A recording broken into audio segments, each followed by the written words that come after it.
Olá, eu sou o Davi Magalhães, sejam bem-vindos e bem-vindas a mais um episódio da parceria entre o Chutando a Escada e o Observatório da Extrema-Direita.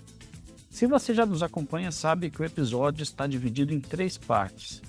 No primeiro bloco, eu e o Casarões conversamos com o Cláudio Couto, professor da Fundação Getúlio Vargas e integrante também do Observatório da Extrema-Direita, e a gente vai tratar do tema da direita radical brasileira, do bolsonarismo e as eleições presidenciais que se avizinham, vai acontecer agora em outubro.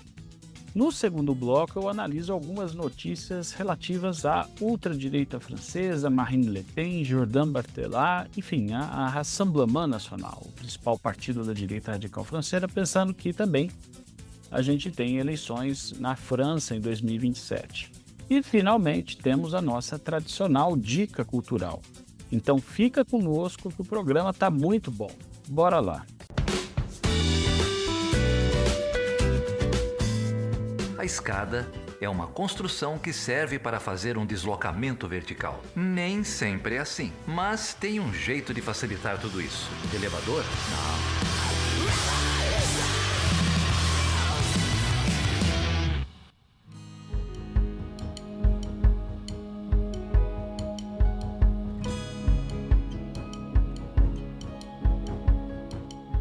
Olá, amigos e amigas ouvintes do Chutando a Escada. Aqui a gente está em mais um episódio na parceria Chutando a Escada e Observatório da Extrema-Direita para falar dessa vez sobre política brasileira, eleições e a direita radical no Brasil. E o convidado desse episódio é ninguém menos que o professor Cláudio Couto, amigo, parceiro de longa data, tanto meu quanto do Davi Magalhães, que está aqui comigo também nesse episódio. E o Cláudio é um dos grandes especialistas em política brasileira, está na imprensa o tempo inteiro, tem análises, artigos científicos importantíssimos sobre as questões institucionais da política brasileira e sobre o bolsonarismo também, essa sendo a razão pela qual a gente convidou. O Cláudio é doutor em ciências políticas, em ciência política pela Universidade de São Paulo, mestre em ciência política também pela USP, graduado em ciências sociais.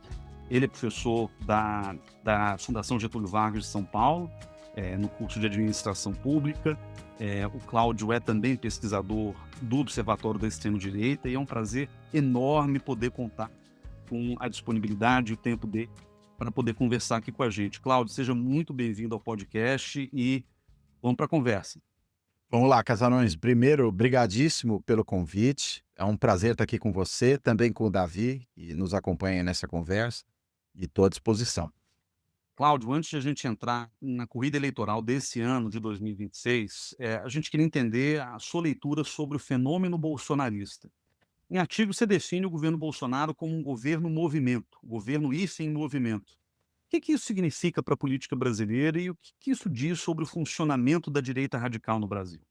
Bem, vamos lá. Acho que primeiro, começando um pouco antes de chegar no governo Bolsonaro, se a gente pensar no próprio Bolsonaro e no movimento que ele, durante o processo eleitoral, já produz, o bolsonarismo, acho que, primeiro de tudo, é isso, né? O bolsonarismo pode ser definido ele próprio como um movimento, né? Porque você não tinha nenhum tipo de lastro partidário mais efetivo. O Bolsonaro concorre ali por um partido, podemos dizer, quase que ao acaso, né? Podia ser qualquer partido e, por circunstâncias ali muito do momento, acabou sendo naquela época o PSL, né, mas ele chegou antes a passar pelo Patriota, pelo Democracia Cristã, enfim, ele cruzou aí um monte de partidos, ficou muitos anos no Progressistas, enfim. O Bolsonaro não tem nenhum tipo de vínculo partidário mais forte, mas ele conseguiu, a partir de 2014, né, na esteira de uma insatisfação muito grande que as pessoas tiveram ali com o governo Dilma, que acabou culminando no impeachment da Dilma, naquelas grandes manifestações, escândalo da Lava Jato,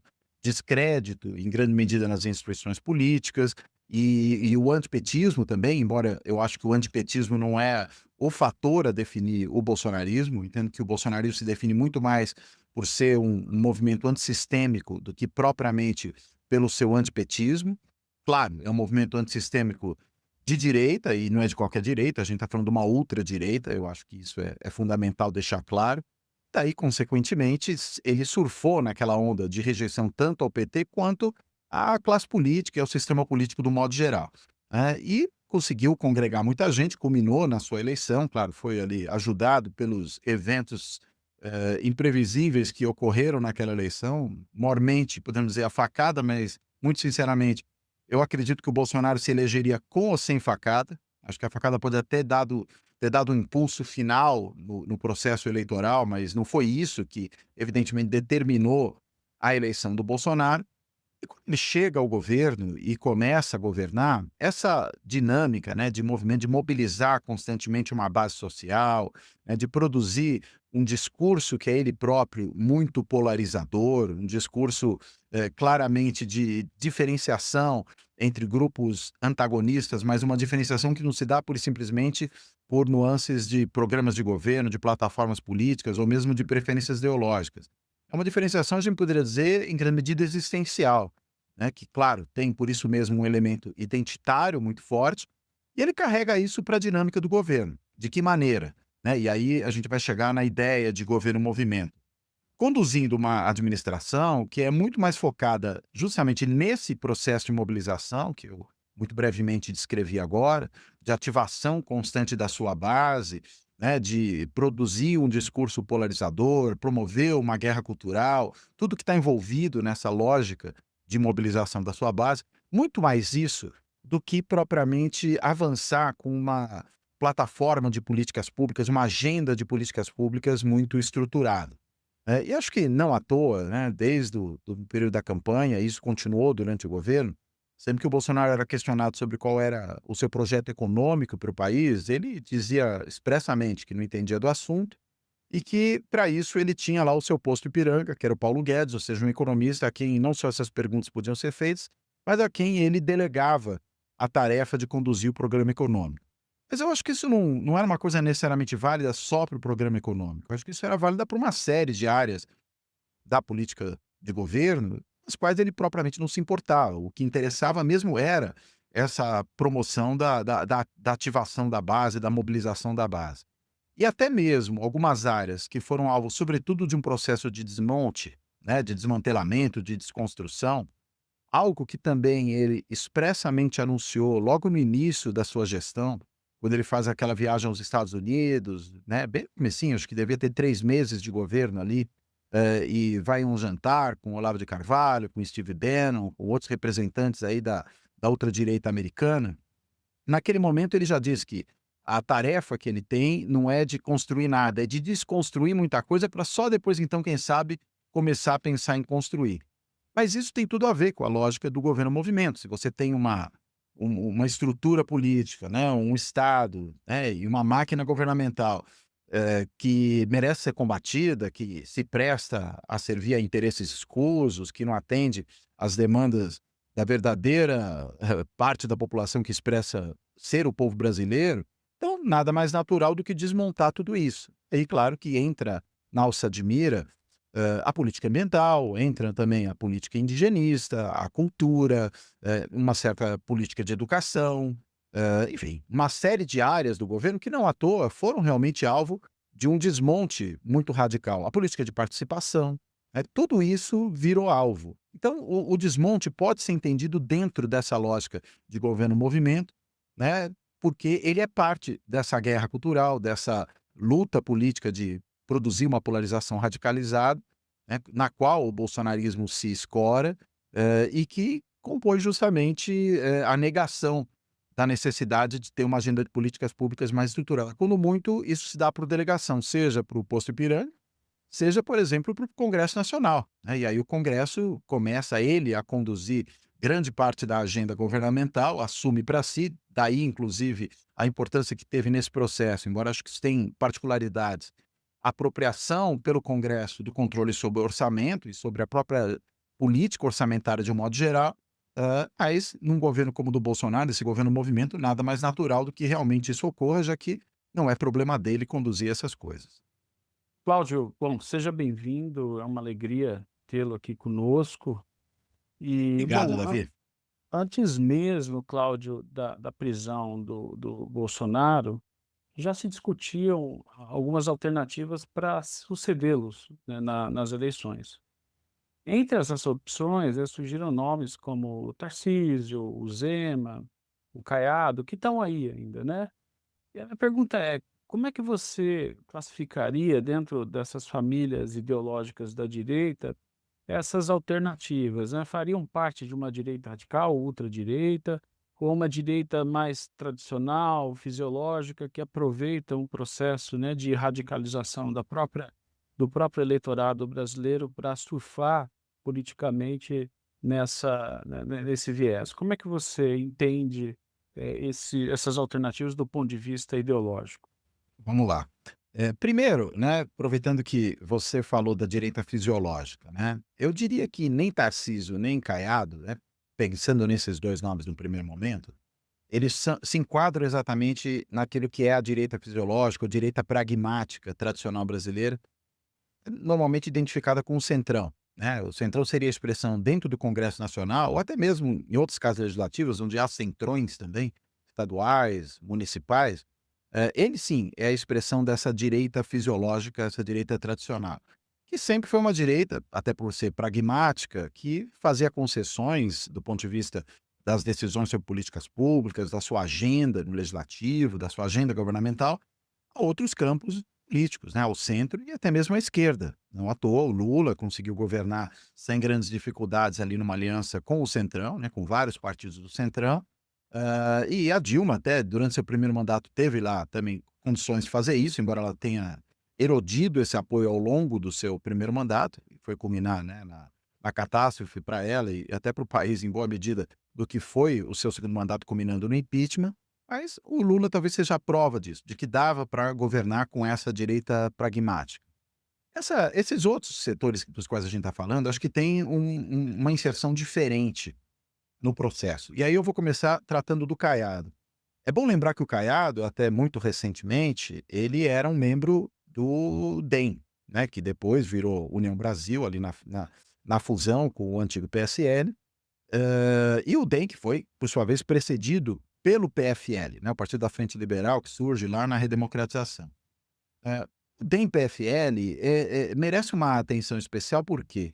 Porque é muito interessante que durante esses anos de governos petistas, enquanto uma série de outros partidos que inclusive poderiam ser claramente identificados com a direita brasileira tradicional, durante o processo de democratização, como por exemplo o PP, o Progressistas, que é o sucessor do antigo PDS, que por sua vez é o sucessor da Arena, né, do regime militar, esses outros partidos todos, PTB é um outro partido que pode ser listado aqui, o próprio PL, né, onde está hoje o Bolsonaro, mas nesse momento anterior, esses partidos todos aderiram ao governo, né, ao governo Lula, né, ou seja, eram o que eu prefiro denominar, acho que esse termo é melhor que chamar por esse meio de centrão, centrão pode ser um nome fantasia, mas partidos de adesão, né, a lógica deles qual era? Eles aderiam a diferentes governos, independentemente da orientação programática e ideológica desses governos, desde que bem recompensados, né, desde que tendo como contrapartida o recebimento de recursos, né, o acesso a recursos públicos, seja na forma do orçamento,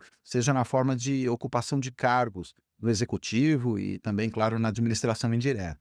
Então esse era o jogo, né, era o toma lá da cá, o qual, inclusive, um dos fundadores e próceres do Centrão, ainda lá no período do governo Sarney, da Constituinte, o então deputado federal Roberto Cardoso Alves, que era do antigo PTB, né, esse PTB que existiu até recentemente, não o antigo do período pré-64, mas esse que até há pouco tempo existiu, do Roberto Jefferson, mas que naquele momento era um partido fisiológico típico, ele proferiu lá uma descrição da lógica do Centrão, que era o danos que se recebe, né, o que ficou até apelidado de franciscanização da política.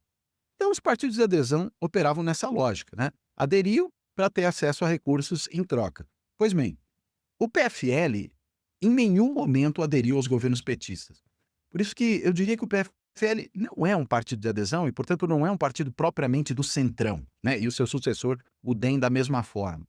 E não à toa, eles ficaram, enfim, numa situação de inanição política durante um bom tempo, o partido diminuiu de tamanho, teve uma sangria grande logo no início ali do primeiro governo Lula, quando vários dos seus membros deixam o partido para migrar para outros partidos que são sim os partidos de adesão, e não à toa foi exatamente esse partido, PFL-DEM, que ingressou ali com uma consulta junto ao TSE, que depois virou uma decisão do Supremo lá na frente, sobre a fidelidade partidária, né, a quem pertencia um mandato, se ao deputado, né, ou ao eleito, podemos assim dizer, no primeiro momento a coisa era um pouco mais aberta, ou ao partido. E aí houve aquela decisão, aquela resposta do TSE, que depois culmina na decisão do Supremo, dizendo que não, o mandato pertence ao partido, de modo que quem mudasse de partido perderia o mandato.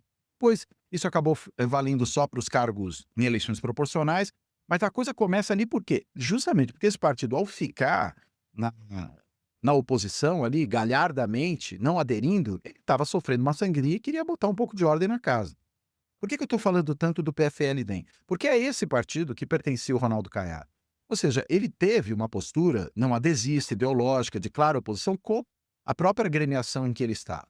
Só que, claro, acho que dentro desse partido, o Caiado expressava uma ala que a gente pode dizer que era uma ala especialmente radical da direita, né? Não era só uma ala, vamos dizer, ideológica e não adesista. Era uma ala que tinha uma posição política muito mais radical do que outros setores dessa mesma agremiação. E isso desde o momento em que ainda numa outra agremiação, que nem existe mais, um antigo PSD, que não é esse no qual ele está hoje, do Kassab, mas um que existiu momentaneamente lá no início do processo de redemocratização, ele concorreu a presidente da República, né, em 89. Ele era líder da UDR, da União Democrática Ruralista, e já tinha ali um discurso bastante radical à direita. E manteve esse mesmo discurso ao longo de sua trajetória. Eu não diria que o Caiado é propriamente um extremista. Eu acho que isso talvez não o descreva bem. Mas ele certamente é um político de direita radical, né? Ele tem as posições mais duras nesse campo. Embora, né, acho que até por certas conveniências, né, depois que o bolsonarismo emerge, ele opera ali, né, como um aliado do bolsonarismo, ao ponto, inclusive, de subir nos caminhões de som da Paulista para defender o Bolsonaro, o seu projeto, atacar o Supremo Tribunal Federal, defender a anistia para os que tentaram o golpe, né, ali de 2022, 2023. Enfim, o seu radicalismo permite esse tipo de contato. Isso o Caiado, e eu daqui a pouco vou retomar um pouco para falar dele, mas se a gente fala do Tarcísio, aí me parece que é uma situação um pouco diferente. Por quê? Porque o Tarcísio é uma criação do bolsonarismo. Ele não existia como ator político sem que o bolsonarismo o criasse, né? Ele vai à disputa como para governador de São Paulo, indicado pelo Bolsonaro, bancado pelo Bolsonaro, e diria que só se elege por causa disso. Ainda que ele tenha uma postura pública de um comedimento maior do ponto de vista do discurso, do ponto de vista da fala, pelo menos na maior parte das vezes, de vez em quando ele radicaliza um pouco esse discurso, e aí gere essa percepção de que ele talvez não fosse exatamente um membro da ultradireita. Mas eu entendo que, se a gente analisa a trajetória dele, a sua organicidade política, não tem como não defini-lo como um membro da ultradireita. Ele é uma criação, como eu falei, do próprio bolsonarismo, ainda que esteja em outro partido, Republicanos, e não o PL, partido onde está o Bolsonaro, né, e ainda que tenha esse discurso mais ameno. Como ele vai se comportar adiante, eu acho que é uma coisa em aberto, sobretudo se houver um declínio acentuado do bolsonarismo propriamente dito, né, desse movimento político liderado pelo Bolsonaro e sua família. Se isso declinar, pode ser que o Tarcísio possa, vamos dizer, se alforriar desse grupo e ter uma reorientação, mas hoje eu não teria como distingui-lo muito claramente desse setor, apesar dessa atenuação na fala que ele tem, até o que leva alguns a se referirem a ele como um bolsonarista moderado, né? O que me parece um oxímoro, né? Falar em bolsonarista moderado, eu diria, e acho que o Casarões vai concordar comigo, como falar num atleticano cruzeirense, né? É impossível uma coisa dessa natureza, ou um corintiano palmeirense, essas coisas não existem, né? Então o bolsonarista moderado também é uma impossibilidade lógica, né? Ou é bolsonarista ou é moderado. Então, enquanto o Tarcísio seguir bolsonarista, não consigo qualificá-lo de outra forma que não um membro da ultradireita. E aqui, só um último ponto, e é isso que vai me fazer voltar a falar um pouquinho do Caiado. Vocês talvez tenham notado que eu estou me referindo sempre a eles como ultradireita, né? Eu procuro evitar falar em extrema-direita, partindo um pouco daquela distinção que o Casmud faz, né, quando ele fala de uma extrema-direita como uma direita abertamente antidemocrática e uma direita radical, que não seria necessariamente antidemocrática. E tem um outro estudioso, né, da Universidade de Bolonha, o Andrea Pirlo, não confundir com o jogador de futebol, com o Andrea Pirlo, O André Pirro tem um texto muito interessante em que ele define uma coisa com a qual eu concordo plenamente, em que ele diz que talvez o termo far right, que eu estou aqui traduzindo como ultradireita, não sei se vocês consideram a melhor forma de traduzir o termo, mas é a maneira que eu particularmente entendo. Far right, ele diz, é o que pode congregar esses vários grupos. De alguma forma o próprio, né, Casmurro também faz, só que ele vai um pouco além.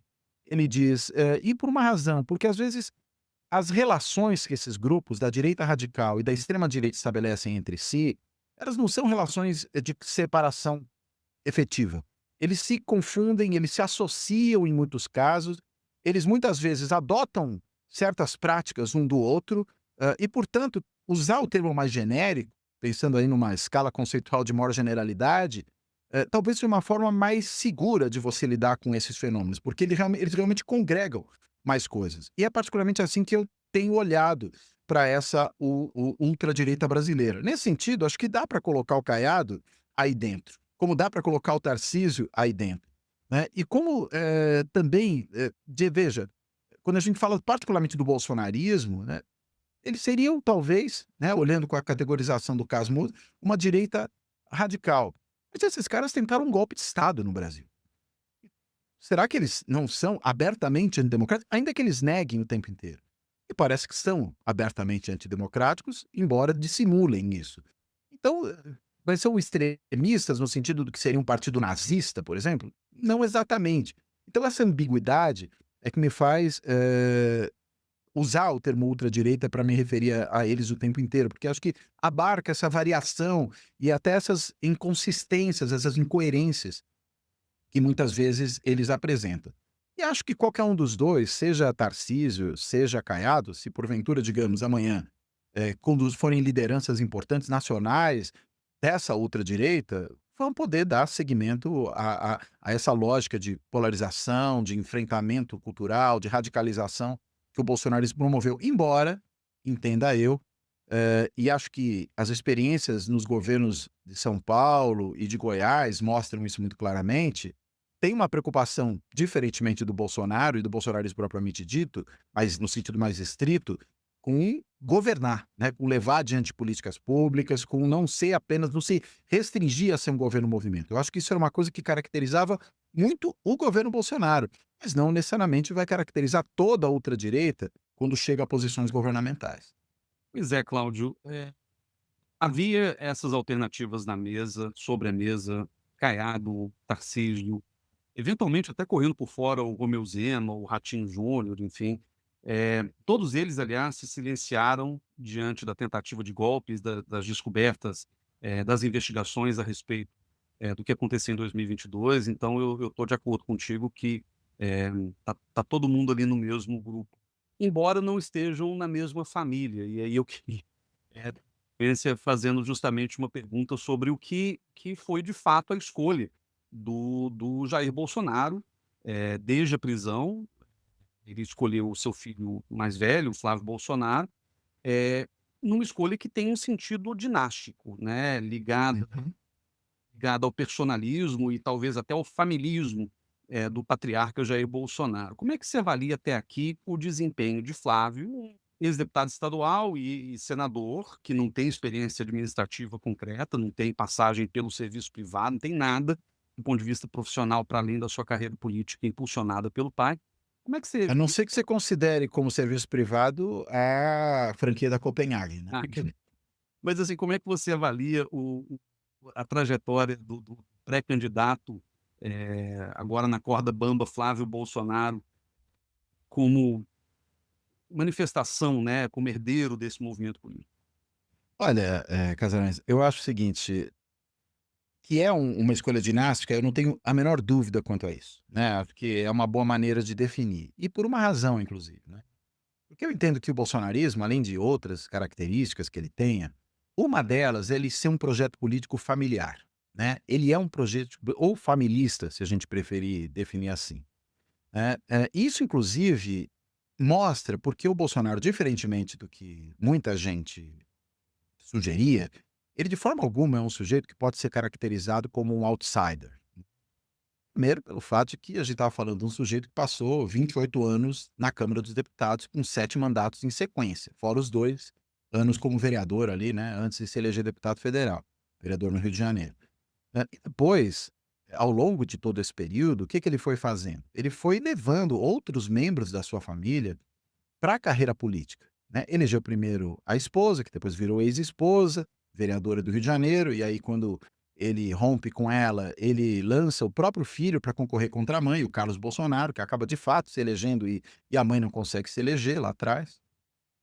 Lança os outros filhos também a cargos eletivos, lança o Flávio Bolsonaro a deputado estadual no Rio de Janeiro, e aí não concorre com ele, que concorre a federal, e lança o outro filho, né, o terceiro, o Eduardo Bolsonaro, que eu, cá entre nós, tenho para mim que esse seria provavelmente a escolha favorita do Jair Bolsonaro para tê-lo como sucessor, mas dadas as circunstâncias dele autoexilado nos Estados Unidos e se voltar ao Brasil correndo o risco de ser preso, não tinha como ser lançado mesmo.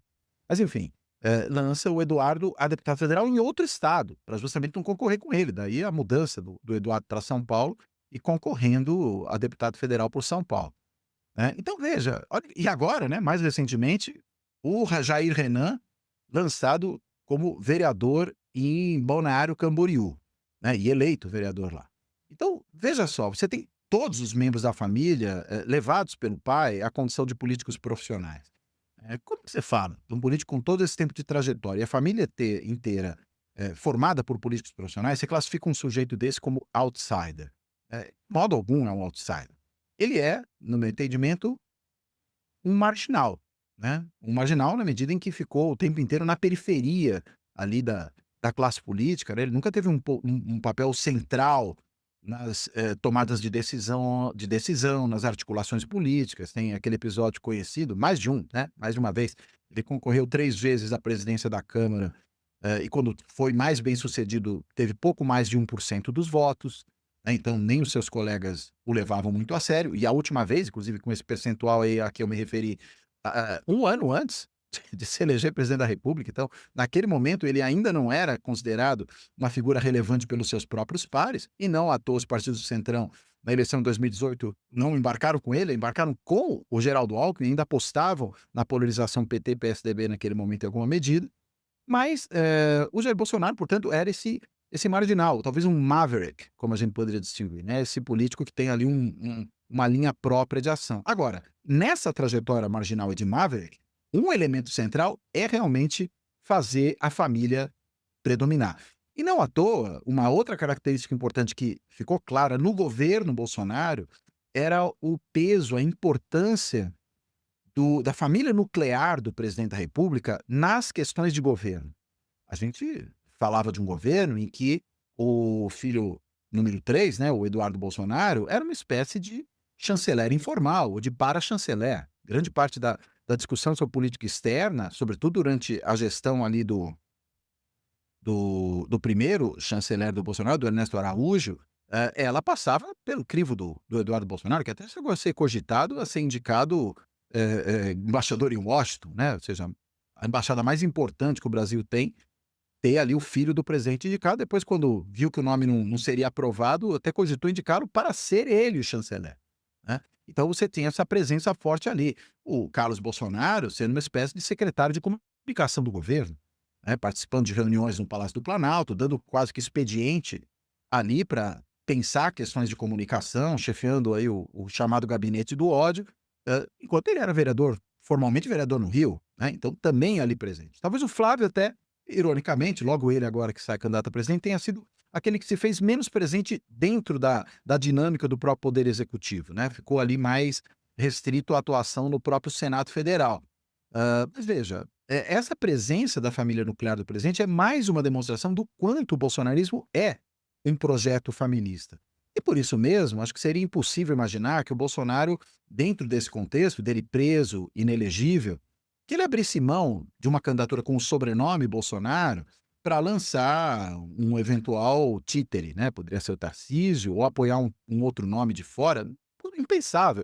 Porque aí, uma das coisas que me parece ele quer nutrir, e faz sentido que ele queira, que é a hegemonia do bolsonarismo no campo da ultradireita, é uma forma dele manter isso. Manter isso e manter né, o projeto político familiar. Acho que essas duas coisas estão conjugadas aí, né? É o movimento do bolsonarismo ser o movimento hegemônico na ultradireita e a família Bolsonaro ser, por sua vez, quem lidera esse movimento hegemônico. Eu acho que é isso que explica essa candidatura do Flávio Bolsonaro, que até agora, né, claro, ele é, assim, herdeiro desse movimento político, isso acho que é evidente, e é um sujeito com me parece com um desempenho medíocre, eu diria, né. As aparições públicas do Flávio Bolsonaro, né, a capacidade que ele tem de se comunicar, por isso que eu imagino que o Eduardo seria uma figura preferida, esse tem muito mais, ele é muito mais, carismático, tem muito mais capacidade de comunicação, muito mais assertivo do que o próprio irmão. Sabe que claro, né, o Flávio tenta usar essa menor assertividade como o que seria um indício de uma suposta moderação, né. O Bolsonaro que se vacina, né, o que é Bolsonaro, mas não é Jair Bolsonaro, esse tipo de coisa. O Eduardo ficaria muito mais próximo.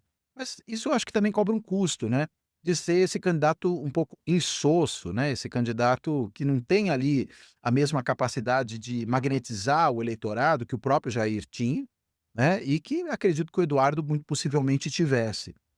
Agora, pior do que tudo isso, evidentemente, é esse enrosco no qual ele se meteu, que é um enrosco do Banco Master, né, e alguém que inclusive já tinha outros telhados de vidro aí, né. Tinha a questão das rachadinhas no Rio, que na verdade nunca foi exatamente resolvida, a investigação deixou de avançar por formalidades, por tecnicalidades jurídicas e numa interpretação, eu diria, bastante questionável, né, uma mãozinha que eles receberam do ministro Gilmar Mendes nessa frente.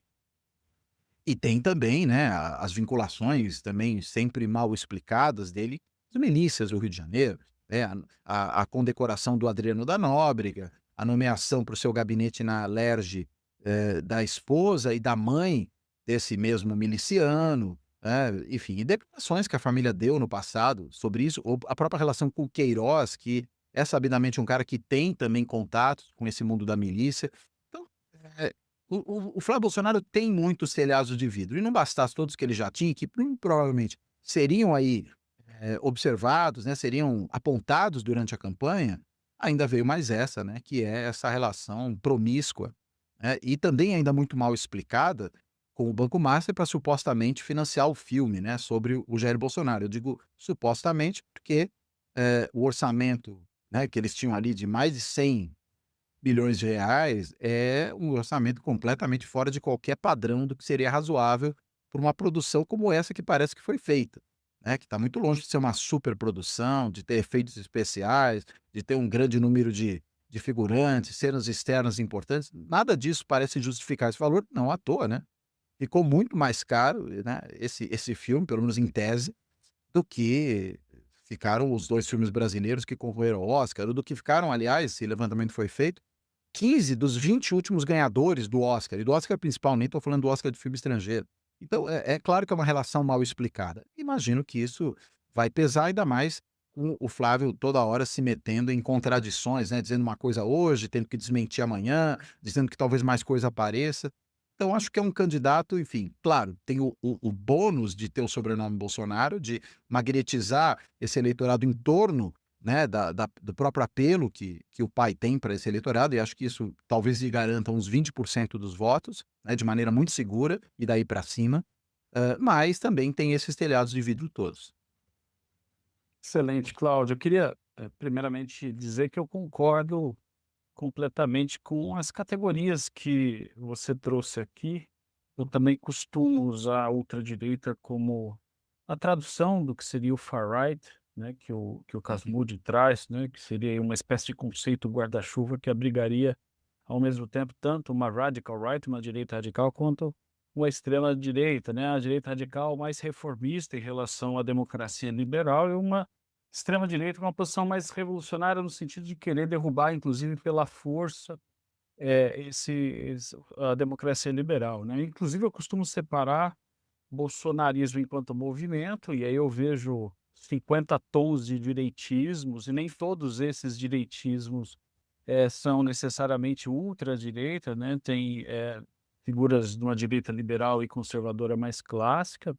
Eu costumo também a pensar o governo Bolsonaro, né, em que sou e seus mecanismos, inclusive, de contenção, com um governo típico de direita radical, e o próprio Bolsonaro, eu vejo assim, com a figura próxima à extrema-direita, né, pelo sua trajetória e a maneira como se comporta, né? Mas, enfim, voltemos aqui, Cláudio, ao bolsonarismo, e eu queria dizer o seguinte, que assim como 2018 e 22, o bolsonarismo se ergueu, né, com bases muito frágeis, a gente pode dizer, né, eu queria questionar esse ponto, né, porque se a gente pega, por exemplo, o caso dos Estados Unidos, né, em que a direita se organiza em torno de um partido orgânico, ideológico da direita, né, o partido GOP, o Partido Republicano.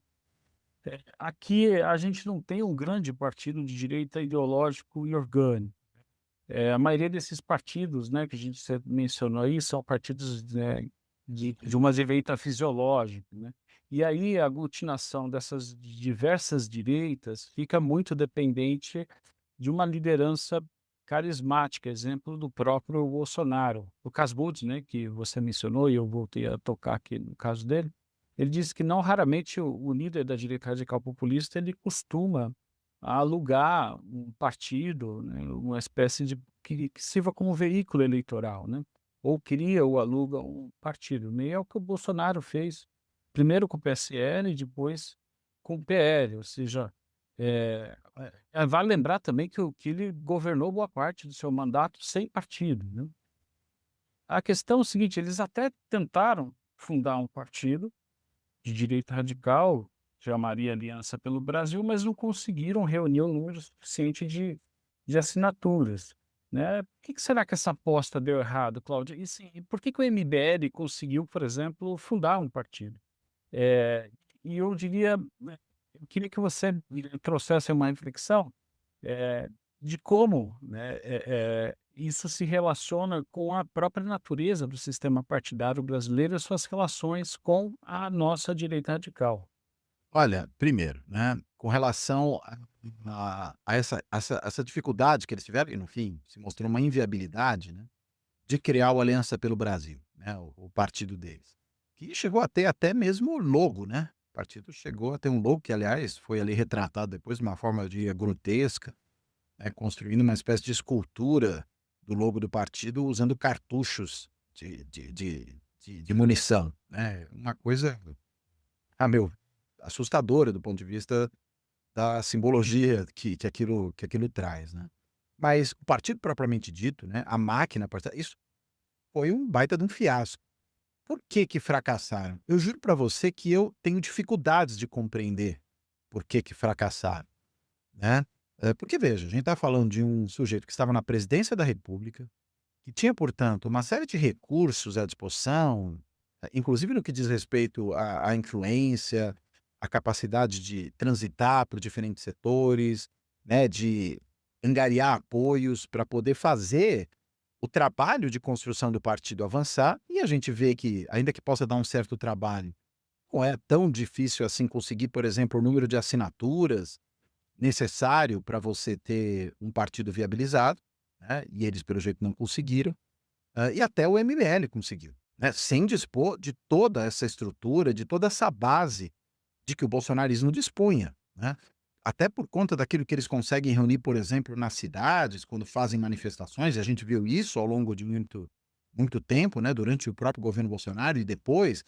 Será que era tão difícil, por exemplo, coletar assinaturas nesses eventos, fazer com que as pessoas apoiassem a criação do partido? Eu realmente fico perplexo, com essa inviabilidade do partido. Eu não saberia dizer exatamente o que houve. É claro que o bolsonarismo, e o Bolsonaro em particular, às vezes nos passa uma certa impressão de desleixo, né, de um descuido com aquilo que faz, das coisas serem feitas um pouco no improviso, vamos ver se dá certo. Pode ser que seja isso, mas isso é muito mais uma especulação que eu estou fazendo aqui, uma hipótese de por que que não deu certo, do que propriamente uma tentativa de explicar a razão de não ter dado certo. Eu acho que isso requereria pesquisa mesmo. A gente precisaria, ir atrás das informações, levantar essas informações e compreender esse grande fracasso. Porque, esse grande fracasso é um caso interessantíssimo para ser estudado, né. Eu também não descartaria, E aí, no campo das hipóteses, né, de repente a gente vai fazer essa pesquisa e tentar descobrir por que que o Aliança pelo Brasil naufragou, eh, talvez porque em algum momento ele também tenha feito um cálculo e notado que melhor do que investir num novo partido fosse embarcar num partido já formado, né, mostrar para esse partido que ele tinha um aporte importante a fazer ali, que ele atrairia muitos votos, em contrapartida receberia, desse partido a estrutura, né, a máquina. Foi, me parece, o que no fim das contas ele fez quando ingressou no PL, né. O PL teve votações que jamais havia tido antes, não à toa se torna um partido com as maiores bancadas no Congresso Nacional, um partido que também é o que hoje recebe mais recursos do fundo partidário e do fundo eleitoral, portanto para o Valdemar Costa Neto, né, o líder e quase que proprietário do PL, isso foi evidentemente um grande trunfo, né, e para o bolsonarismo também, porque pegou um partido pronto, né, não precisou ter trabalho. Então eu não descartaria que num dado momento eles não possam simplesmente ter percebido que era mais eficiente do ponto de vista da estratégia, e aí a minha outra hipótese do desleixo cai por terra, mais eficiente simplesmente ingressar no outro partido, né, e deixar para lá essa coisa de criar um partido novo.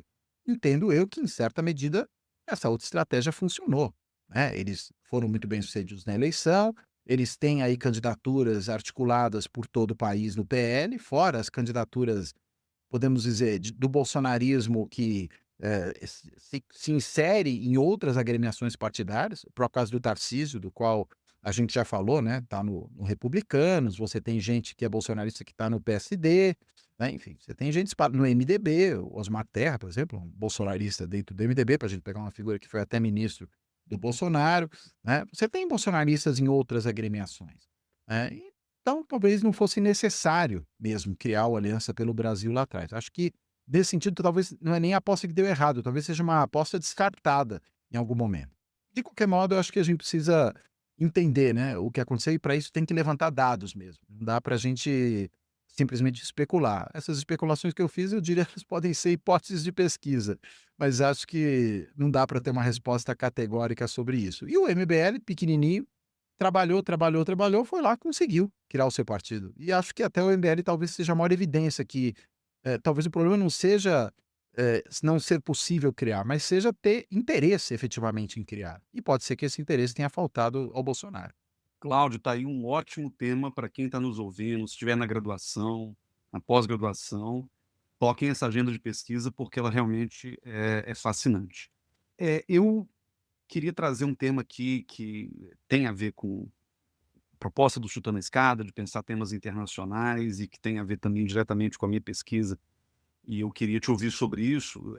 Tudo indica que essa disputa presidencial até aqui, centrada nas candidaturas do presidente Lula à reeleição e do agora pré-candidato Flávio Bolsonaro, ela se estrutura em torno de 2 temas, ou de 2 grandes núcleos, né.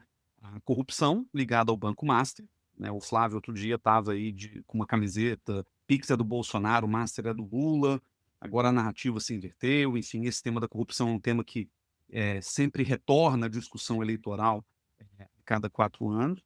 E o outro tema que aparece, e esse, eu queria, explorar um pouco mais, são as relações com os Estados Unidos. O presidente Lula foi no começo de maio aos Estados Unidos, recebido pelo Trump na Casa Branca, e, nesse momento em que a gente está gravando o episódio, o Flávio Bolsonaro, acaba de sair de uma reunião com o presidente Donald Trump, que a gente não sabe se foi uma reunião substantiva ou se foi só uma oportunidade para tirar uma foto. O fato é que ele divulgou, uma foto com o presidente no Salão Oval e também uma foto com ele, Eduardo Bolsonaro e Paulo Figueiredo, junto com o Trump. Nessa relação com os Estados Unidos, me parece que 2 temas aí se desdobram no relacionamento, que são, as questões de segurança pública. O Flávio, inclusive, na coletiva dada após o encontro com o Trump, ele fala da necessidade de rotular Comando Vermelho e PCC como grupos terroristas, né, por parte dos Estados Unidos, e o tema recorrente da liberdade de expressão, que é um tema muito repetido pelo Eduardo Bolsonaro nos Estados Unidos, pelo Paulo Figueiredo, já foi objeto aí de uma briga entre Elon Musk, que também já fez parte do governo Trump, e o Alexandre de Moraes. É, nesse contexto amplo, você diria que a candidatura do Flávio, mesmo desgastada pelas recentes revelações dos vínculos com o banqueiro Daniel Vorcado, tem fôlego para chegar até outubro? Tem fôlego para se afirmar como a segunda via dentro desse Brasil polarizado? Qual que é o papel que os Estados Unidos têm nessa equação? Bem, vamos lá. Primeiro só um comentário sobre o Pix ser do Bolsonaro e o Master ser do Lula, né. Acho que nenhuma das 2 afirmações é verdadeira, né, evidentemente, porque o Pix é uma política que foi desenvolvida ali pela própria burocracia do Banco Central, né, os técnicos do Banco Central trabalharam no desenvolvimento dela, né, e até agora os indícios de vinculação do Master com o Lula a gente sabe que são muito pequenos, se é que existem. Então, agora a gente poderia dizer talvez que o Pix do Master, esse sim é do Bolsonaro, né, porque foi para lá que o dinheiro foi direcionado, mas enfim.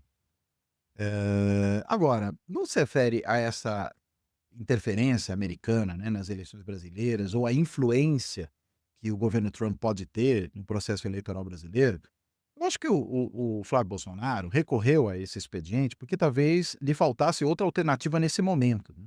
Primeiro, desvia a atenção, né, pública com respeito ao escândalo do envolvimento com o MASP, né. A gente começa a falar da visita dele ao Trump, do que ele pode ou não ter dito lá, do fato que tirou a foto, se a foto é verdadeira ou se é foto produzida por IA, todas essas coisas vão aparecendo, e no fim das contas a gente esquece um pouquinho de falar do Massa.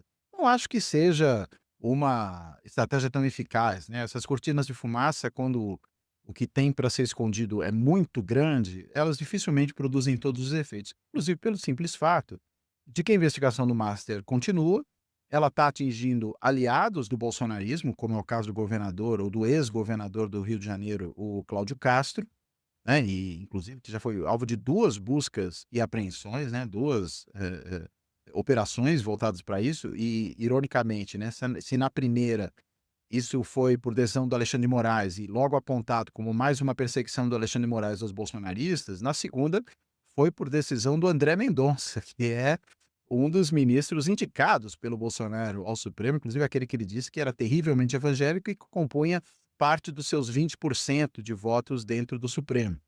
Então, vai dizer que o André Mendonça tem interesse em perseguir bolsonaristas? Acho que é pouco plausível isso. Então, acho que o fantasma do Master, e se é que não é só o fantasma, até mais coisas que podem ainda vir a acontecer, esse fantasma, de qualquer maneira, vai continuar assombrando a candidatura do Flávio daqui para frente, né. O quanto essa assombração vai assustar é uma coisa a se ver. Eu não acho que isso feriu de morte a candidatura do Flávio Bolsonaro. Ele teve uma queda, como as pesquisas mostraram agora, relativamente pequena, né, uma coisa ali que chega a 6 pontos percentuais no primeiro turno, no primeiro caso, né, pode chegar um pouquinho mais, um pouquinho menos.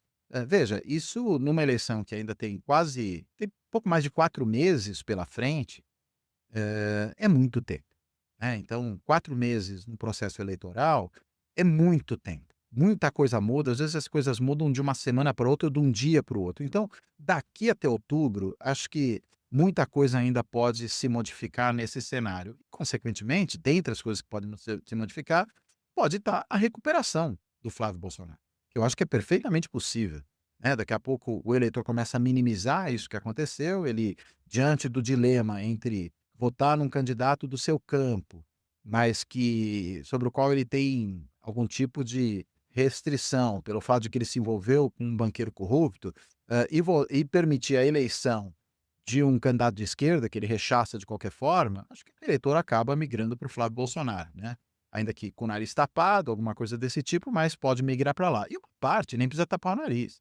Uma parte vai seguir com o Flávio Bolsonaro a despeito de qualquer coisa, né, seja porque vai dizer que tudo isso é invenção, que tudo isso na realidade não aconteceu, seja simplesmente por dizer que isso não tem grande importância, o que importa é derrotar o Lula, né. Até inclusive é interessante que algumas das candidaturas que disputam aí esse eleitorado da direita com o bolsonarismo hoje e candidaturas de pessoas que foram aí aliados do bolsonarismo ao longo de todo esse período, o caso do Zema e do Caiado, eles foram bastante críticos ao Flávio Bolsonaro. Quer dizer, o Zema de fato foi bastante crítico, o Caiado não, né, mas foram ali, de alguma forma, críticos, né, mas logo depois emendando que o que importa mesmo é derrotar o Lula.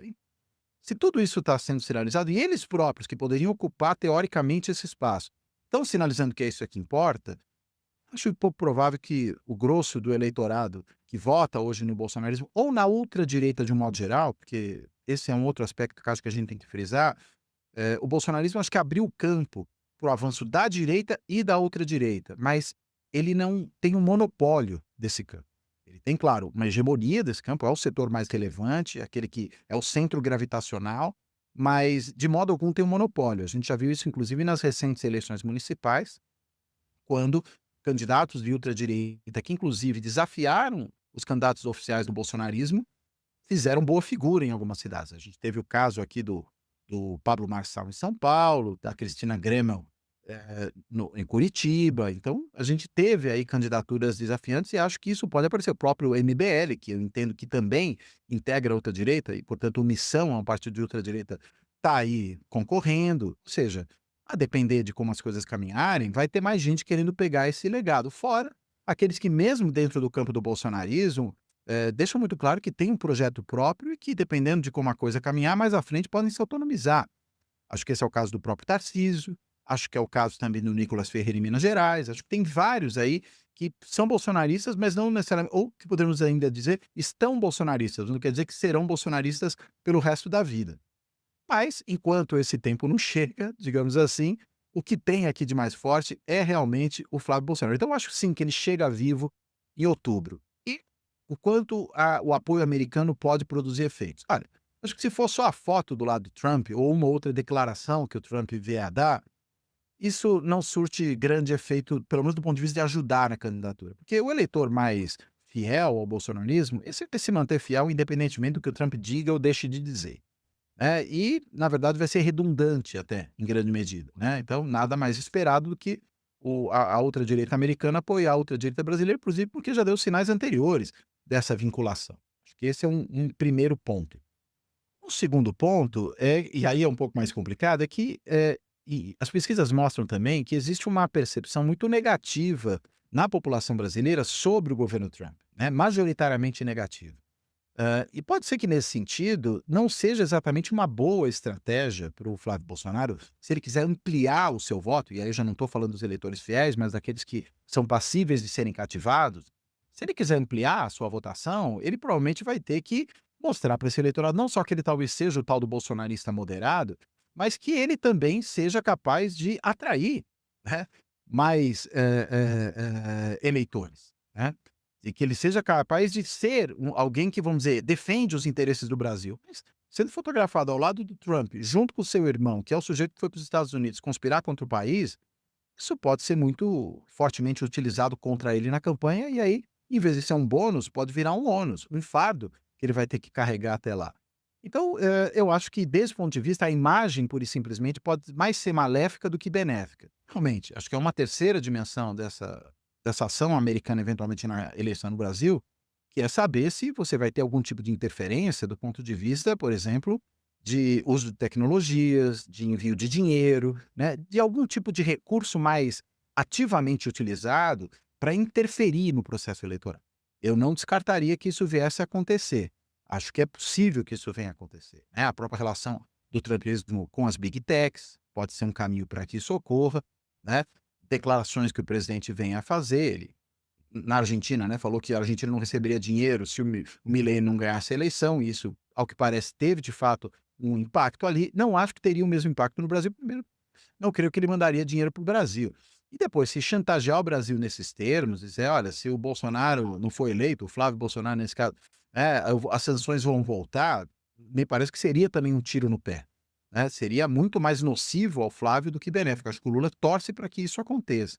Mas interferências não confessadas, mas que possam produzir algum tipo de confusão no processo eleitoral que acabe redundando em favorecimento ao Flávio, isso eu acredito que é uma possibilidade real. Excelente, Cláudio. Endereçando aqui uma última questão para você. Um dos aspectos que tem sido menos observado, em geral, nas eleições do Brasil, diz respeito ao legislativo. Você entende que, mesmo diante de uma derrota da direita radical na presidência, estaria aí no legislativo uma força de longo prazo do bolsonarismo? E, enfim, né, como é que você vê essa perspectiva de se formar grandes bancadas na Câmara e no Senado em termos de uma agenda da direita radical? Olha, acho que é uma possibilidade real, né, a gente já viu isso na última eleição, particularmente na eleição para o Senado. Os candidatos bolsonaristas tiveram um excelente desempenho, inclusive surpreendendo em alguns estados, como foi no Rio Grande do Sul com o Mourão, em São Paulo com o astronauta, você teve ali essas pessoas surpreendendo e chegando ali com muitos votos ao final, o astronauta chegou a ter mais de 50% dos votos para o Senado. Foi uma votação muito expressiva e pouco tempo antes ninguém imaginava que isso aconteceria, as próprias pesquisas não conseguiram detectar, né, essa intenção de voto tão intensa nele.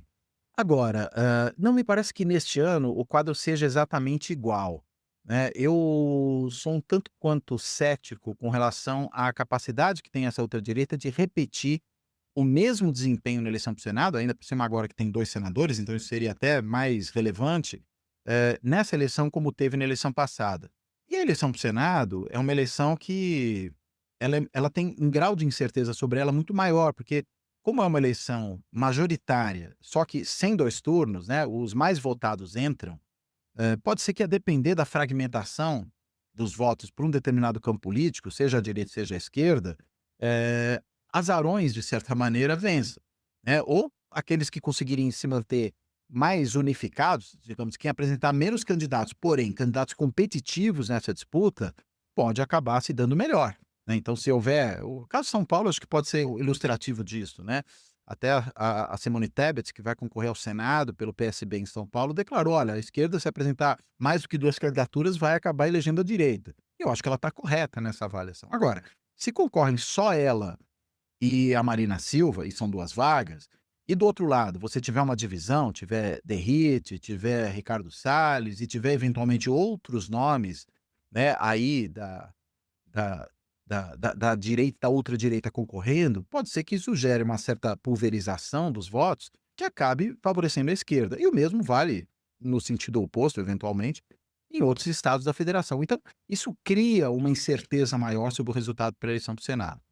No caso da eleição para a Câmara, aí você tem, algo um pouco mais previsível, né. Por quê? Porque é uma eleição proporcional, né, essa divisão mesmo que ocorra, ela não tem exatamente os mesmos efeitos, e a gente tem um bom preditor histórico para o que será o resultado da eleição para a Câmara, que é a eleição municipal de 2 anos antes, onde, sobretudo a direita tradicional, né, os partidos que compõem no Congresso chamado Centrão, essa direita se ouve muito bem.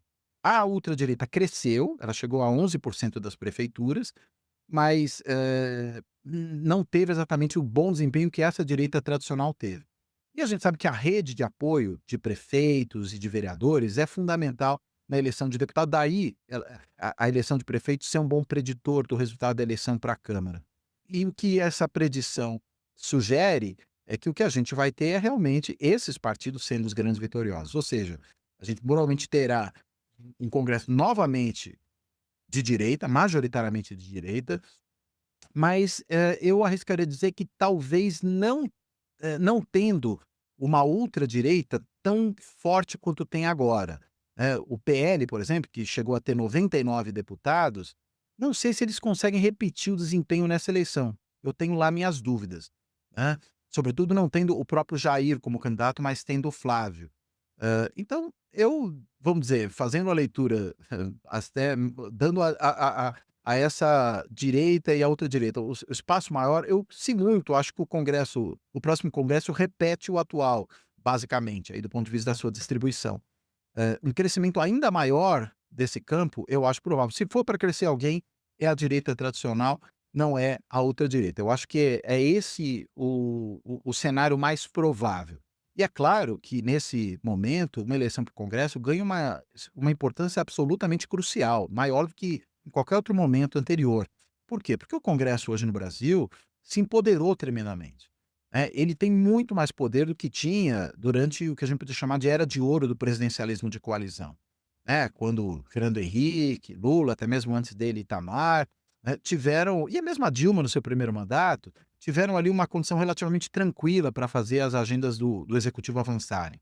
Isso foi se perdendo de 2015 para cá com esse controle sobre o orçamento por parte do Congresso, né, e hoje os congressistas que aderiam para ter recursos não precisam mais aderir, eles já têm os recursos, dado esse controle do orçamento. E até um subproduto disso, mas um subproduto muito importante, qual é? Bem, se essa direita tradicional que aderia em troca de recursos e com isso abria mão muitas vezes das suas preferências programáticas ou ideológicas, hoje ela não precisa mais abrir mão. Isto é, esse empoderamento do Congresso pelo controle orçamentário teve como um subproduto importante uma maior ideologização dos congressistas da direita tradicional. Eles podem ser hoje mais ideológicos do que era no passado, porque não são obrigados a fazer tantas concessões quanto faziam no passado.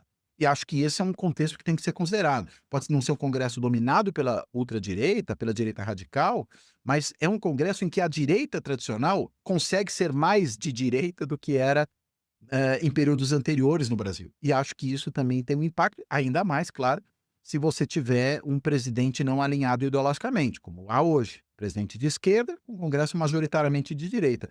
O custo de governar é muito mais alto. A dificuldade de governar é muito maior. Né? Por isso que eu tenho me referido a essa nova dinâmica como presidencialismo, como governo congressual. Ou seja, não deixou de ser presidencialismo de coalizão, mas o presidencialismo de coalizão ganhou uma dinâmica que é essa dinâmica do governo congressual. E daí, consequentemente, a depender do alinhamento ou não do presidente, as dificuldades aumentam muito. Se for alinhado ideologicamente, talvez haja espaço para até acordos mais facilmente construídos. Hoje, não é que os acordos são impossíveis, eles têm sido construídos, a gente vê aí a própria discussão na Câmara da escala 6x1, né, viu a reforma tributária ser aprovada lá atrás, há medidas importantes que foram aprovadas, a isenção do imposto de renda até R$ 5.000, o governo teve vitórias importantes, mas com base em sangue, suor e lágrimas, né? Há muito custo e com muito mais incerteza sobre até onde consegue ir. Né? Então, acho que esse cenário se manterá e, se mantendo, torna as eleições para o Congresso, eu diria, mais importantes do que nunca no Brasil. Acho que isso, na verdade, é o destino que nós temos aqui para frente. As eleições para o Congresso, que recebem muito pouca atenção por parte do eleitor, talvez mereçam cada vez mais essa atenção. Por quê? Porque elas importam bastante. Cláudio, meu amigo, que prazer te ouvir, que aula que você deu pra gente, pros nossos ouvintes. Então, em nome do Chutando a Escada, do OED, queria te agradecer pela participação. Ainda temos 4 meses e um pouquinho para as eleições, então a gente espera que numa oportunidade futura a gente possa te trazer de novo para ouvir mais a quente o que vai acontecer em outubro desse ano. Obrigado, Cláudio, um abraço para você. Eu que agradeço, Casarões, agradeço a você também, Davi. Muitíssimo obrigado pelo convite, foi uma ótima conversa, foi um grande prazer e estou sempre à disposição.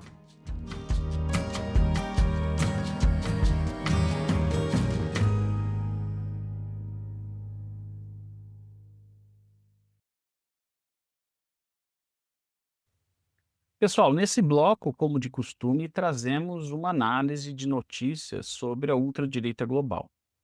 Como nessas últimas semanas muitas notícias vieram de Le Pen, Bardella e da Rassemblement National, a gente vai ficar nesse episódio só na França. Numa reportagem publicada no dia 26 de maio, ou seja, bem recente, publicada, aliás, pelo o portal Político, a jornalista Clea Colcutt expõe o que ela chamou de crise de identidade econômica no interior da Rassemblement National, que é o partido que, diga-se de passagem, lidera com certa folga as projeções para as eleições presidenciais francesas de 2027, já no ano que vem. O diagnóstico dela é o de uma fratura programática entre os dois nomes que disputam a candidatura da legenda. De um lado, Jordan Bardella, que cultiva aí uma face liberal, pró-mercado, e que tem cortejado com algum sucesso os executivos e os meios corporativos muito bem representados pela CAC 40. CAC 40 é o índice das 40 maiores empresas listadas na Bolsa de Valores de Paris, vamos chamar assim de uma Faria Lima da Gália, e de outro a Marine Le Pen, que mantém uma posição, em termos de política econômica, mais dirigista e estatista, voltado para o eleitorado popular. Essas divergências, elas deixaram de ser meramente estilísticas e têm se tornado cada vez mais explícitas em pontos bastante concretos do programa. Por exemplo, enquanto a Le Pen reafirma que a Assembleia Nacional vai reduzir a idade legal de aposentadoria para 62 anos, o que reverteria a reforma realizada pelo Macron, o Bardella afirmou que o partido está examinando ainda o tema. Não há uma decisão concreta a esse respeito. O outro exemplo é que, enquanto a Marine Le Pen defende uma taxação extra das petroleiras que têm lucrado com a alta do petróleo, que foi provocado recentemente pela guerra no Oriente Médio, o Bardella respondeu que isso não é uma prioridade, né? Então, é importante mencionar, inclusive, que nesse cortejo ao empresariado, a clivagem ela fica ainda mais nítida. Segundo executivos que foram ouvidos por essa matéria, por essa reportagem do Político, no jantar recente que o Bernard Arnault realizou com outros nomes do capital francês, a Le Pen rapidamente abandonou o tom pró-business e voltou a um discurso descrito ali como mais dogmático, estatizante e intervencionista. Interessante mencionar que os rivais no campo da política da direita radical francesa já começam a perceber e criticar essas posições ambíguas. Por exemplo, o Édouard Philippe, que disputa o campo mais conservador, clássico francês, disse que existe uma RNI, uma Rassemblement National, que é New Generation e tem uma face mais pró-mercado, e essa estaria contra uma velha guarda do Estado babá. A França, em submissa, né, de esquerda, do Mélenchon, cobra que a RN finalmente decida qual é a sua agenda econômica de verdade. A gente sabe que, mais ou menos, Estado não define direitismos ou esquerdismos. A direita radical na Europa tem posições bastante distintas em relação a qual papel que o Estado deve cumprir na economia.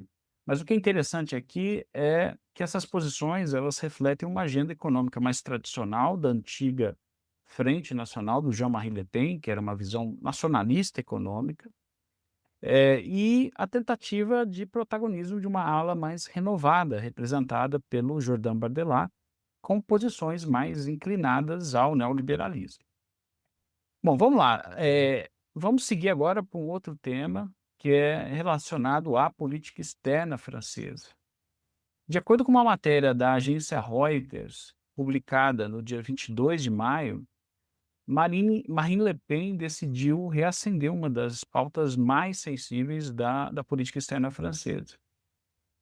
Isso aconteceu numa entrevista que ela concedeu à emissora BFM TV, e nessa entrevista ela teria declarado que, se fosse eleita presidente em 2027, ela retiraria a França do Comando Militar Integrado da OTAN, fazendo questão de marcar uma distinção doutrinária clássica, que o país permaneceria na aliança e manteria seu compromisso com o artigo 5º, lembremos, o artigo 5º trata da cláusula de defesa coletiva, mas a França, no caso, sairia apenas da estrutura de comando que articula as forças dos 32 países membros com um exército único.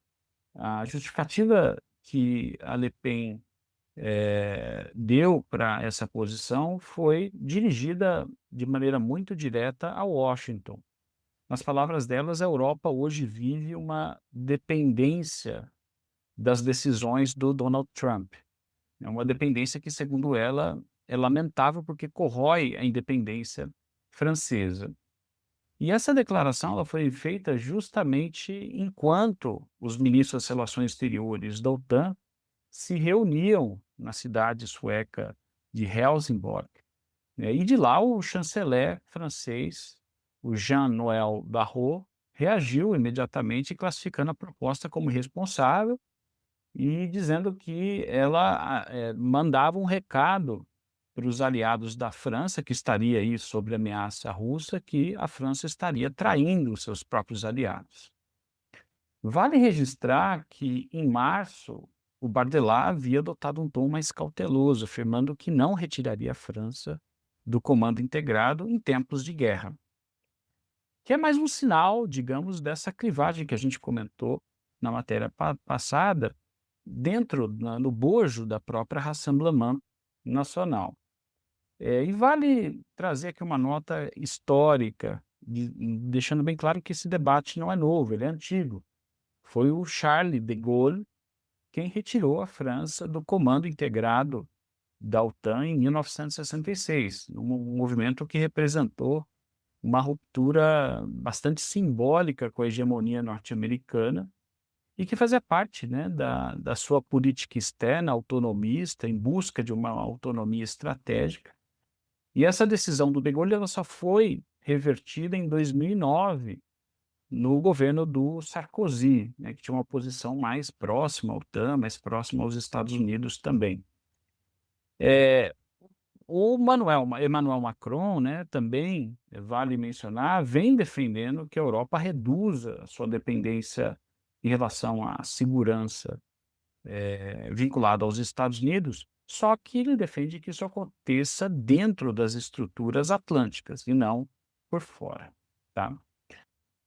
Ainda sobre política externa e direita radical, eu gostaria de indicar para os ouvintes desse podcast a leitura de um ensaio intitulado The French Far Right's Foreign Policy, Big Ambitious, Uncertain Directions, né? Alguma coisa como a política externa da ultradireita francesa, grandes ambições, direções, diretrizes incertas.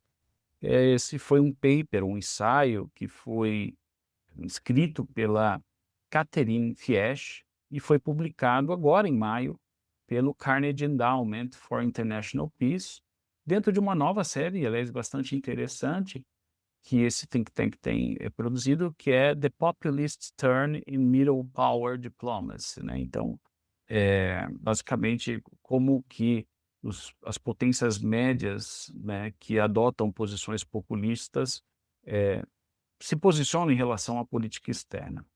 Para quem ainda não conhece, a Fiesch é uma importante pesquisadora da ultradireita francesa, ela é Visiting Fellow do Robert Schuman Center e do Instituto Universitário Europeu de Florença.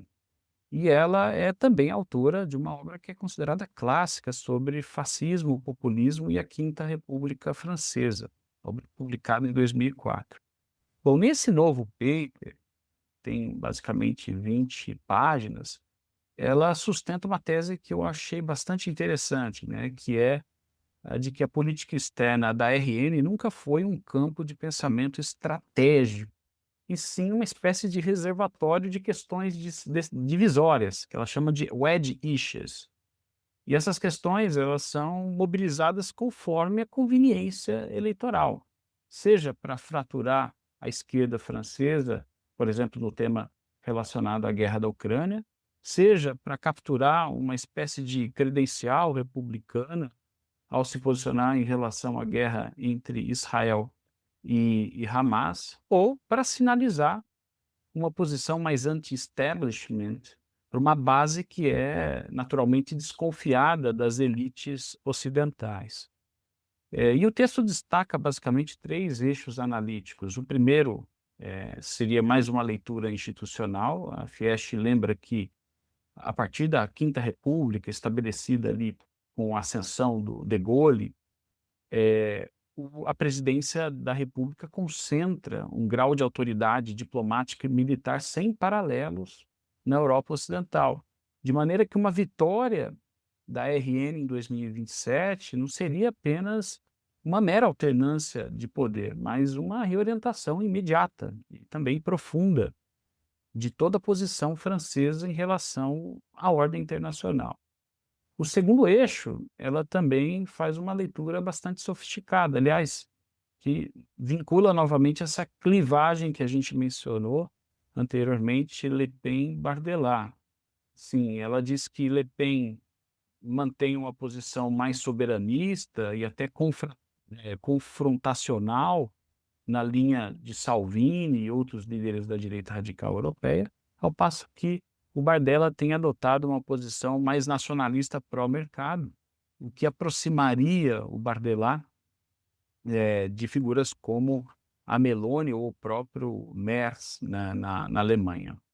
E o terceiro ponto, que seria aí a tese conclusiva, que me parece a contribuição mais original do ensaio que ela escreveu, é justamente que o populismo de direita radical, nessas potências médias, produz convergência em torno de, já vou explicar o termo, de alignment e não de alignment.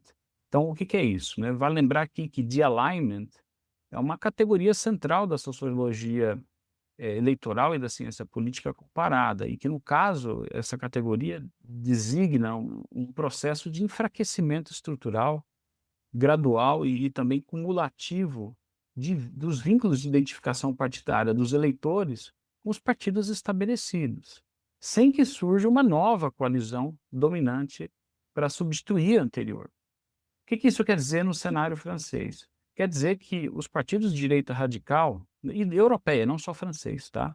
Que os partidos de direita radical compartilham de características que são comuns o suficiente para corroer a ordem internacional exigente, mas não o bastante para construir uma alternativa coerente. Eu acho que isso faz todo sentido, né? Eles atuam muito mais no sentido de rivalizar, de oferecer uma objeção à ordem internacional liberal, sem oferecer uma alternativa para substituir essa ordem. Então, isso acaba gerando uma contradição constitutiva, porque, se a gente pensar, é justamente essa ordem que sustentou o status de potência média em países como a França. Enfim, para quem trabalha com extrema-direita global, com política externa comparada, ou simplesmente para quem quer entender o que está acontecendo nesse jogo presidencial que está em vias de ocorrer, 2027, na França, eu acho que é uma leitura obrigatória, e o bom é que o paper está disponível para download gratuito no site do Carnegie Endowment. E, pois bem, para finalizar, ouvintes do Chutando Escada, eu vou aproveitar que estamos nos aproximando da Copa do Mundo e trazer uma notícia que cruza de maneira particularmente didática futebol e a direita radical francesa. Em reportagem que foi assinada pela jornalista Emma Kate Simmons, foi publicada nessa semana, a gente ficou sabendo de mais uma ofensiva coordenada da trupe lepenista contra um alvo improvável, ou, na verdade, até previsível, né? Perfeitamente previsível, que é Kylian Mbappé, capitão da seleção francesa, herói da Copa de 2018, fez um hat-trick, 3 gols na final de 2022, e segundo a própria reportagem, talvez o francês mais admirado no mundo nesse momento. Qual que é o motivo da fúria?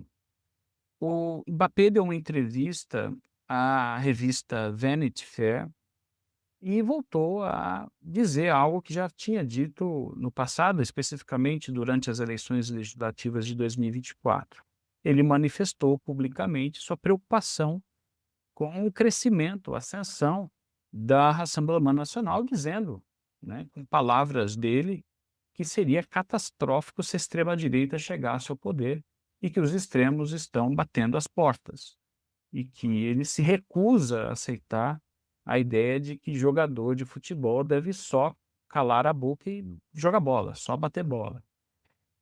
Bom, foi bastante. Em poucas horas a reação veio em efeito cascata e do alto escalão do partido Rassemblement Nacional. Por exemplo, o Jordan Bardella, que é o presidente da AN, foi para as redes sociais, no caso para o X, e provocou o Mbappé com uma piadinha sobre a saída dele do Paris Saint-Germain e a ida dele para o Real Madrid, meio que dizendo, ó, você nem nacional né? Você escolheu sair da França.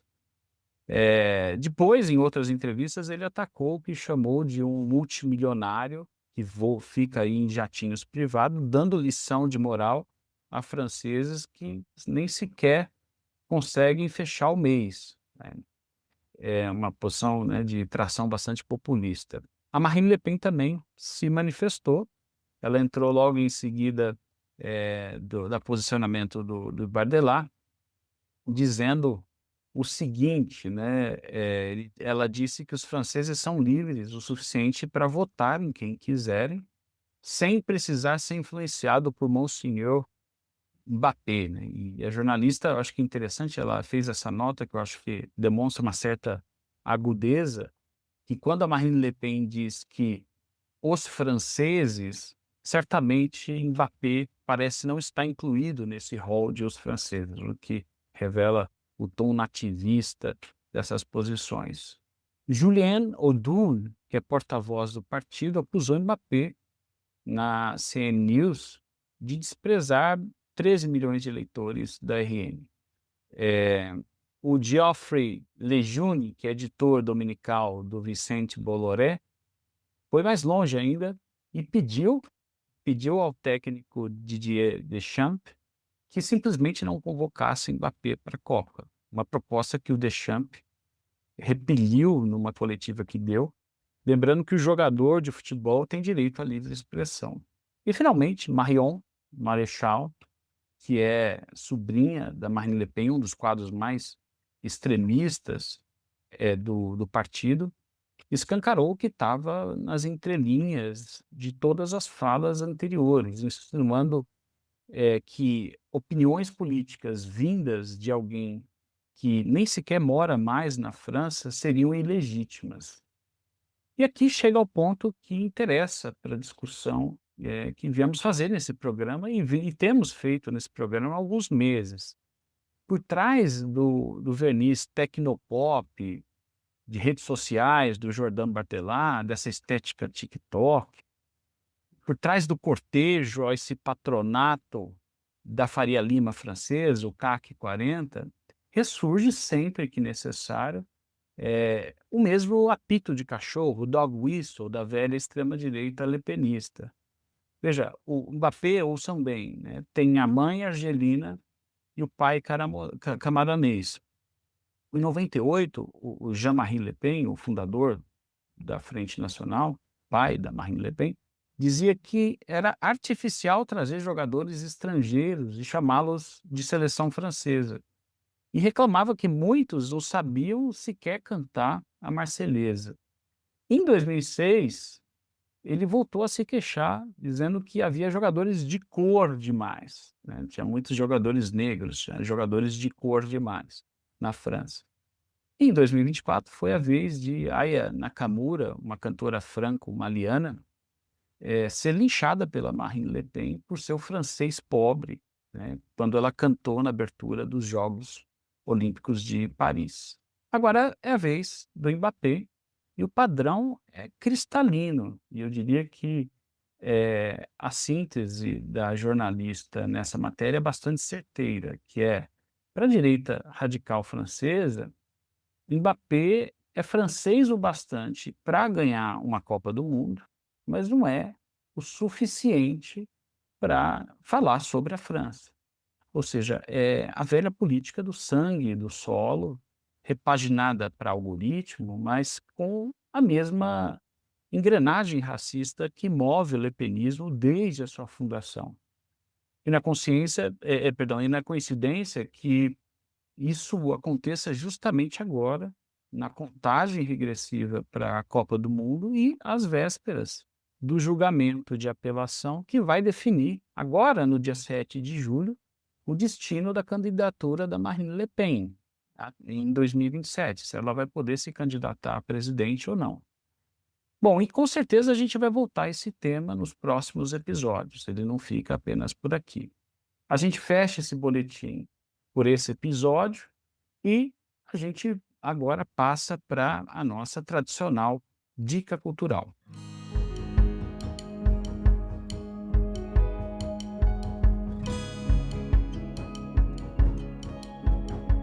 Bom, e a dica cultural desse episódio é o livro recém-publicado intitulado Diálogos em Tempos Difíceis, Decifrando a Gramática da Nova Extrema-Direita, publicada pela editora Fósforo. E o livro é de autoria do historiador e sociólogo Michel German, da UFRJ, e também do teólogo e pastor evangélico Ronilson Pacheco. Ambos, vale lembrar, também são integrantes do Observatório da Extrema-Direita. Bom, esses dois intelectuais, vale lembrar também um judeu e outro evangélico, mostram como a ultradireita tenta instrumentalizar a religião para validar a sua e legitimar também a sua agenda política extremista. E o fio condutor, né, que eles usam é o argumento de pedagogia do ódio, ou seja, uma gramática que está assentada no ressentimento, e essa gramática acaba ressignificando conceitos como liberdade e direitos humanos, com o propósito último de servir uma elite financeira, religiosa e, sobretudo, uma elite branca. O que o livro faz, eu diria que com competência ímpar, é não ficar apenas no diagnóstico. Por exemplo, o Michel German ele desenvolve o conceito de antissemitismo filosemita, que é o uso estratégico de símbolos de Israel para legitimar agendas racistas, ao mesmo tempo que exclui justamente judeus progressistas. O Pacheco, né, por sua vez, ele destrincha o que chama de política da opacidade, uma espécie de mecanismo por meio do qual grupos que são minorizados acabam sendo empurrados para as margens do debate público por meio de dogmas neopentecostais. Mas os dois também propõem saídas. Eles não ficam apenas diagnosticando o problema, eles também propõem soluções. Eles argumentam que a esquerda não pode abandonar o diálogo, o afeto e a religiosidade, deixando que esse terreno fique livre para ser explorado pelo campo extremista. Então, entendo que é um livro urgente, intelectualmente sólido e que fala diretamente para quem quer entender mais a fundo essa relação entre a direita radical e a religião. Bom, é isso por hoje. Espero que tenha valido o tempo de vocês. Como sempre, se tiver comentário, crítica ou sugestão, a gente quer ouvir. Até o próximo episódio. We're told that after the war the Nazis vanished without a trace, but battalions of fascists still dream of a master race. The history books, they tell us of their defeat at 45, and they all came out of the woodworks on the day the Nazi died. This world is riddled with maggots. The maggots are getting fat. They're making a tasty meal of all the pastors and bureaucrats. They're taking over our churches and they're filled with fat and pride. And they all came out of the woodworks on the day the Nazi died. So if you meet with these historians, I'll tell you what to say. Tell them that the Nazis never really went away. They're out there burning houses and peddling racist lies, and will never rest again until every Nazi dies!